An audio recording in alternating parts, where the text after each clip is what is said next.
সবাই বলে আরো জুড়ে 24 ঘন্টার ভিতরে অ্যারেস্ট করবে। এই যে এই দেখেন 24 ঘন্টার মধ্যে নাকি অ্যারেস্ট করবে আমারে। দেখেন এই মানে আমি ধানমন্ডিতে নাকি হাত দিছি 24 ঘন্টার মধ্যে এই নাম্বার দিয়ে দেখেন এই নাম্বার দিয়ে অ্যারেস্ট করতে আসুক। আয় অ্যারেস্ট করতে আয়।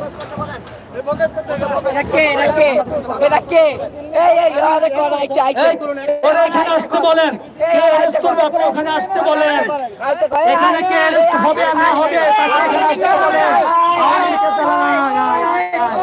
দাওয়াত দিলাম খিচুড়ি খায়া যারে বাবা, তোরা দাওয়াত দিলাম। আয় আয় আয়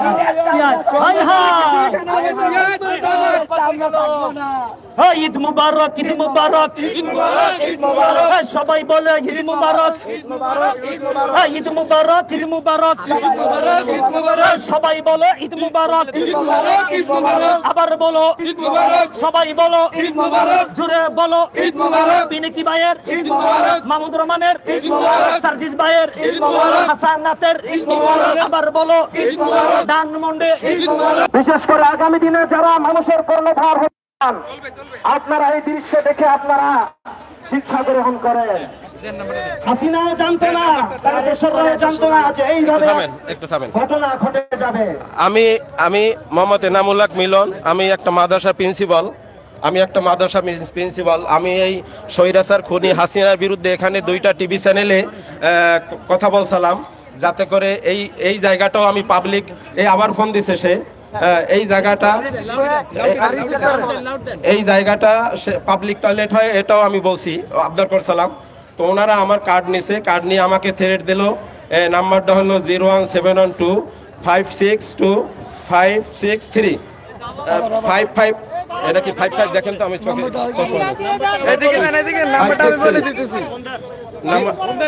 নাম্বারটা হলো 01712562553। আচ্ছা, এখন আমাকে নাকি 24 ঘন্টার ভিতরে অ্যারেস্ট করবে। আমাকে সে ছেড়ে দিল যে 24 ঘন্টার ভিতরে তোমাকে অ্যারেস্ট করবো। হ্যাঁ ভাই আপনি কই আছেন? থামেন ভাই, আপনি কই আছেন? ভাই আপনি কই আছেন? ভাই কই আছেন? ভাই হ্যাঁ, আপনি কই আছেন? মামুন, কোন মামুন? আরে আপনার আমি চিনি না ভাইয়া। আপনি যে থ্রেট দিলেন, কে আপনি? কোথার মামুন? আপনার তো আপনার নাম্বার তো হয়ে যাচ্ছে ভাই।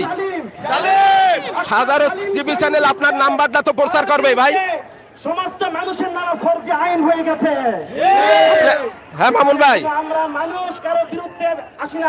তো যাই হোক, আমরা এই জালিম শাসিত সরকারকে বিদায় দিছি আলহামদুলিল্লাহ। 18 কোটি মানুষের এই বাংলাদেশে গত দীর্ঘ 15 বছর যে নির্যাতিত ছিল জাতি, যেখানে হাজার হাজার মানুষ শাহাদাত বরণ করছে। আমিও জীবনে শেষ গোসল করে আমিও ময়দানে নেমেছিলাম। হেলিকপ্টার থেকে আমাকে লক্ষ্য করে গুলি করছিল বসুন্ধরা গেটে। আল্লাহ আমাকে রক্ষা করছে আলহামদুলিল্লাহ। আমি সেদিন আমার ভাইদেরকে ফোন দিয়ে আমি দাবি ছাড়িয়েছিলাম যে হয়তো জীবনে আর দেখা হবে না। আমাদের অনেক সন্তান তুল্য ছেলেরা শাহাদাত বরণ করছে, শিশু বাচ্চারা, যুবকেরা, আবল বৃদ্ধরা শাহাদাত বরণ করছে। 15টা বছর, 15.5টা বছর এদেশে নির্যাতিত মানুষ জীবনে অনেক কিছু তারা হারাইছে। আমরা আল্লামা সাঈদী সাহেবকে হারিয়েছি।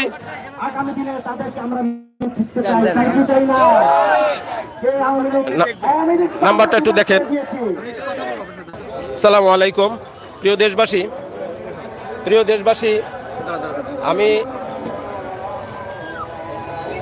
আসসালামু আলাইকুম প্রিয় দেশবাসী, আমি হাফেজ মোহাম্মদ এনামুল হক মিলন। আমার একটা মাদ্রাসা আছে, আমি মাদ্রাসার প্রিন্সিপাল। আমি ধানমন্ডি 32 নম্বরে আসছিলাম। আমাকে এখানে এসে আমি কিছু কথা বলছিলাম, কিছু টিভি চ্যানেলের সাক্ষাৎকার দিয়েছি।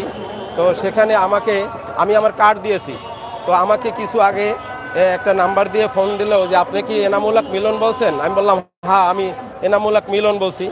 তো বললো আপনাকে আগামী 24 ঘন্টার ভিতরে অ্যারেস্ট করব। তো আসলে এই ফোন নাম্বারটা আমাদের এই ভাই নিয়ে নিচ্ছে অলরেডি। এটা আপনারা দেখবেন, আইন শৃঙ্খলা রক্ষাকারী বাহিনী যারা আছেন। কারণ আওয়ামী লীগের দালালেরা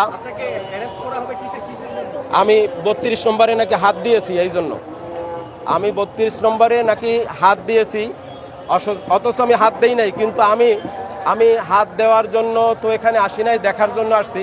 কিন্তু আমার কথা হলো, আমি 24-এর স্বাধীনতার একজন সৈনিক।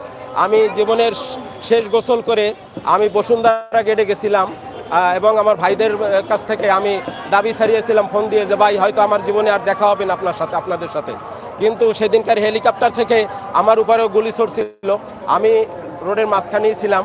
তো আমি আসলে ওই ফিলিস্তিনিদের মতো ওই কামানের গুলির সামনে যেমন ফিলিস্তিনি শিশু বাচ্চারা পাথর মারে, তেমনি ওই দিনকার আমি হেলিকপ্টারে একটা ইটা মারছিলাম। তো যাই হোক, আজকে যেটা হয়েছে সেটা হলো, আমি এখানে আসছি, আমি আয়শা ওদের সাথে যখন একটু সাক্ষাৎকার দিলাম, ওদেরকে সময় দিলাম, তো ওরা আমার তাকে খুব ভালো মনে করলো যে এটা অবশ্যই প্রচার করব। তো আমার কার্ড দিলাম, কার্ড দেওয়ার পরে আমাকে এরপরে আরেকটা চ্যানেল পাইলাম, এসএ টিভি। তো ওকে আমি কার্ড দেই নাই। তো ও বলতেছে গোপনে ছবি তুলতেছে আর বলতেছে যারা কিছু ওই টোকাইরা কিছু রড টট নিয়ে যাচ্ছে, বলতেছে যে এরা দেখেন লুটতরাজ কেমনে করতেছে, হাসিনার প্রধানমন্ত্রীর বাড়ি লুটতরাজ করতেছে। আসলে আমার হত্যার হুমকি, অ্যারেস্টের হুমকি দিয়েছে, হত্যার হুমকি দেয় নাই, একটা নাম্বার দিয়ে আমাকে অ্যারেস্টের হুমকি দিয়েছে। নাম্বারটা এই ভাইয়ের কাছে আছে, আমার ফোনে আছে। আমার কোনো অপরাধ না, আমি এখানে আসছি, আমি নাকি হাসিনার এই 32 নম্বর বাড়িতে হাত দিয়েছি, অথচ আমি হাত দেই না। আমি তো কালকে আসি নাই, আমি আসছি এই মাত্র। আর হাত দেওয়া কি অপরাধ? একটা খুনি যে হাজার হাজার মানুষকে হত্যা করছে, সে আজকে গত 15টা বছর আমার মনে হয় লক্ষখানে মানুষ মেরেছে, হত্যা করছে।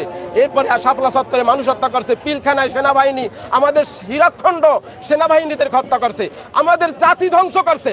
ভারতের সাথে আমাদের গোলামি করার 15টা বছর শুধু গোলামি করায় নাই, সারা জীবন যাতে আমরা গোলাম হয়ে থাকি, ভারতের পাঁচটা গোলাম হয়ে থাকি, সেইভাবে আমাদেরকে তাবেদার বানিয়ে রেখেছিল এই শেখ হাসিনা।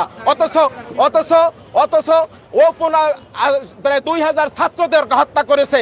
শিশু বাচ্চারা বেলকুনির ভিতরে 35টা শিশু বাচ্চা হত্যা হয়েছে বাসার বেলকুনির ভিতরে। আজকে সেই বিচারের সেই হত্যাকাণ্ডের কোনো বিচার হয় নাই। ওদের দোষররা এখনো বাংলাদেশকে নিয়ে ষড়যন্ত্র করছে। এদের বিচার কি হবে না? সে এখান থেকে আমার যারা কার্ড নিয়েছে, নাম্বার নিয়েছে, এখান থেকেই হয়তো, সেটা আমি জানি না, ওনার সাথে আমার কোনো পরিচয় নাই। এখান থেকে আসার পরে আমি 2টা টিভি চ্যানেল, এখানে তো আসলে অনেক, আপনারা যারা সাংবাদিক আছেন অনেকেই আছে, আপনারা নাই হয়তো, অনেকেই আছে আওয়ামী লীগের দোসর। তো এই দোসররা তো অপপ্রচার করতেছে যে এখানে লুটতরাজ হচ্ছে, এখানে নৈরাজ্য হচ্ছে।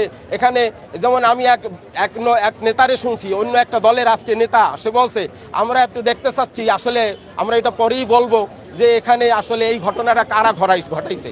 আজকে আমরা ভরাক্রান্ত হৃদয় নিয়ে বলতে চাচ্ছি, গত 15.5টা বছর আমরা নির্যাতিত, নিষ্পেষিত, আমরা অবহেলিত, আমরা লাঞ্ছিত, আমরা অপমানিত। আমাদের মা বোনদের ইজ্জত কেড়ে এনেছে, আমাদের পর্দানিশী মাদেরকে পর্যন্ত ওরা জেলখানায় নির্যাতন করেছে।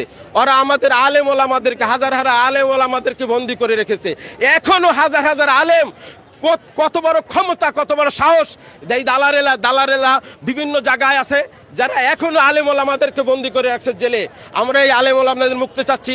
আপনারা জানেন, বাংলার ইতিহাস সবাই জানেন যে এই হাসিনা কত বড় খুনি। সে খুন করতে পারলেই ওর আনন্দ পায়, সে 2টা কাজে আনন্দ পায়। একটা হলো খুন করলে লাশ পাইলে, লাশ দেখতে পারলে, আর একটা হলো সে যদি তাকে টাকার পাহাড় গিফট করা হয়, তার জন্মদিনে যদি কোনো টাকা গিফট করা হয়, আর সে খুশি হয় খুব। তো এই হাসিনা খুব, ওর মনের ভিতরে এতরূপ মানে জাগে নাই যে আরে আমি তো এতগুলা মানুষ আমার কারণে হত্যা হয়েছে, মানে হত্যা হয়েছে, দুনিয়ার থেকে মায়ের কোল খারি হয়েছে, বাবা সন্তানেরা এতিম হয়েছে। অথচ আমার একটু অনুতপ্ত হওয়া উচিত, আমার একটু অনুশোচনা হওয়া উচিত, আমার জাতির কাছে ক্ষমা চাওয়া উচিত। কিন্তু সে ক্ষমা না চেয়ে সে গতকালকে আবার বাংলাদেশকে নিয়ে ষড়যন্ত্র করার জন্য সে আবার বাংলাদেশে ঢুকবে, বা তার দোসর যারা আছে তারা আবার এই বাংলাদেশে বসে আবার সে হত্যাকাণ্ড করাবে। এর মধ্যে জানেন আমাদের সমন্বয়কদের একটা ভাইকে হত্যা করছে আওয়ামী লীগের দালালরা। তো সেখানে আবার সেই একই ঘটনা ঘটানোর জন্য এই যে গতকালকে লাইভে আসছিল, হ্যাঁ, সেখানে কালবেলা পত্রিকাকে আমরা বিনাশ করতে চাচ্ছি। আমি একটা কথা বলবো জাতির উদ্দেশ্যে, কালবেলা পত্রিকা এত বড় সাহস কিভাবে পেল যে হাসিনার এই ওর ওই বক্তৃতা বা ওর ওই অপপ্রচার, ওর ওই ষড়যন্ত্র কিভাবে প্রচার করে কালবেলা। এটার জন্য আমরা জাতিকে, আমার বর্তমান গভর্নমেন্টকে বলতে চাচ্ছি যে আপনারা এখানে এইটার ব্যাপারে ব্যবস্থা নেন এবং সরকার বাহিনীর ভিতরে বা উপদেষ্টার ভিতরে যারা যারা আছে এই আওয়ামী লীগের দোসর, এদেরকে বহিষ্কার করেন। আর বসে থাকার সময় নাই।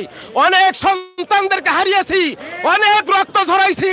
গত 15.5 বছর আলেম ওলামাদের থেকে শুরু করে আল্লামা সাঈদী, ওই বঙ্গবন্ধু 1000 এক পাল্লায় রাখেন আর আল্লামা সাঈদীকে এক পাল্লায় রাখেন। আমার আল্লামা ভারী হবে, আমার আল্লামা জনপ্রিয় হবে, আমার আল্লামা শ্রেষ্ঠ হবে। সুতরাং আমার আল্লামাকে 13টা বছর নির্যাতন করে হত্যা করেছে, এর বিচার আমার চাই। আমরা বাংলাদেশের প্রত্যেকটা গত 15.5 বছর যে হত্যাকাণ্ড ঘটছে, যে জুলুম নির্যাতন ঘটছে, এর প্রত্যেকটা হত্যাকাণ্ডের বিচার চাই। আর ইসলামী ব্যাংকের প্রায় 1 লক্ষ কোটি টাকা এসএ পরিবহন, এস আলম গ্রুপ ওরা ডাকাতি করছে। ওর এই চ্যানেল যেন বাংলাদেশ আর কোনো অপপ্রচার না করতে পারে। ওরা প্রচার করতেছে যে এখানে শেখ হাসিনার বাড়ি নাকি লুটতারাজ হয়েছে। আসলে লুটতারাজ হয়েছে একটা ডাকাতের বাড়ি। এটা যে 22 লক্ষ কোটি টাকা চুরি করে দেশের টাকা, সে আবার কিভাবে বলে যে এটা লুটতারাজ? কি ওর বৈধ টাকার বাড়ি? এটা বৈধ টাকার বাড়ি না। সুতরাং মাগরিবের আজান হয়েছে, আমরা সবাই নামাজ পড়বো। আমরা চাই আগামী পার্লামেন্ট হবে কোরআন সুন্নাহর পার্লামেন্ট ইনশাআল্লাহ। আর কাউকে দেখতে চাই না, কোরআন সুন্নাহর পার্লামেন্ট হবে। সবাই কোরআনের পক্ষে চলে আসেন। আপনার যেই দেশ চালাক তারা আমরা ব্যক্তি হিসাবে চিনি না, আমরা চিনি কোরআন সুন্নাহ। কারণ আমরা অনেককে দেখছি কেউ আমাদের ভাগ্যের পরিবর্তন ঘটাইতে পারে নাই। রাসূল সাল্লাল্লাহু আলাইহি সাল্লাম যখন রাষ্ট্রপ্রধান হইল তখন মানুষের ন্যায্য আদায় পূরণ করলো। এবং আজকে সেই কোরআন এখনো আছে। যেই জাতি রাসূল সাল্লাল্লাহু আলাইহি ওয়াসাল্লাম খয়রুল কুরুনি করনি, শ্রেষ্ঠ যুগ, সর্বশ্রেষ্ঠ যুগ আমার যুগে কোরআনের রাজ কায়েম হয়েছে। আজকেও বলবো, এই যুগে যদি কোরআনের রাজ কায়েম হয়, এই বাংলাদেশ একটা ধ্বংসস্তূপের ভিতরে দাঁড়ানো আছে, ধ্বংসের দ্বার প্রান্তে দাঁড়ানো আছে। এখান থেকে একমাত্র আমরা সুন্দর একটা সোনালী দেশ পাবো যদি কোরআন সুন্নাহর পার্লামেন্ট হয়। আমার তৌফিক ইল্লা বিল্লাহ। আসসালামু আলাইকুম ওয়া রাহমাতুল্লাহ।